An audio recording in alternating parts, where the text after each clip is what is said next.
Connor, Tate, Charlie Condon Condon. We talked about it, I think, it seems like after every game, but when's the last time you've seen a duo like this kind of do what they're doing? I've never seen it to this level, and it's not that easy.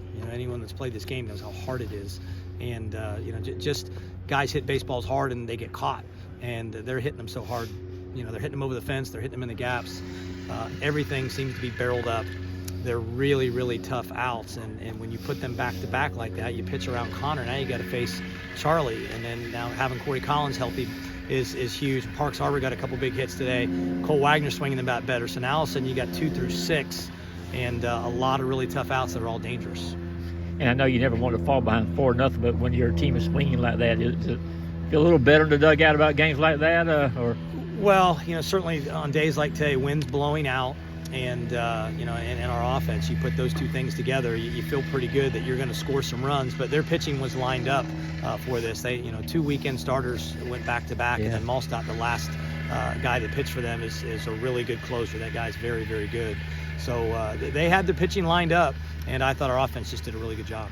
As far as your relief pitcher goes, Hoskins and then Chandler. He continued to kind of set you up pretty well. Now. I thought Will Pearson was the key. First of all, yes, he exactly. comes in and it's first and third, tie game, first and third, and nobody out, and gets a pop up and a double play, and then gets 2 outs in the next inning. So kind of got us into the middle innings, and then Hoskins took over, and it just is what it is. It's really explosive stuff up to 97 with a plus breaking ball.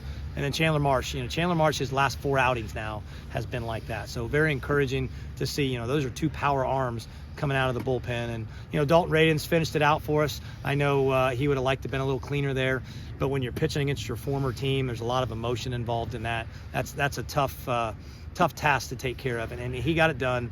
And I know it wasn't as pretty as he wanted it to be, but he got us a win. This was a team that won 14 straight. I think it's the longest winning streak in the country coming into this ball game. So this was a quality midweek victory for you guys. Really good team that puts a lot of pressure on you. And before this game in our scouting report, we showed probably about 8 different videos of other teams that got put in tough situations because of the way they bunt, the way that they run, the way they put pressure on them. And hey, this is what it looks like when you put pressure on somebody.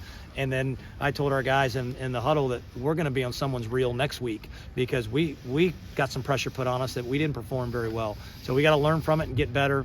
But that's a really good team. I think they win their league. I think they're a regional team. They should have been a regional team last year, but well coached, really good team.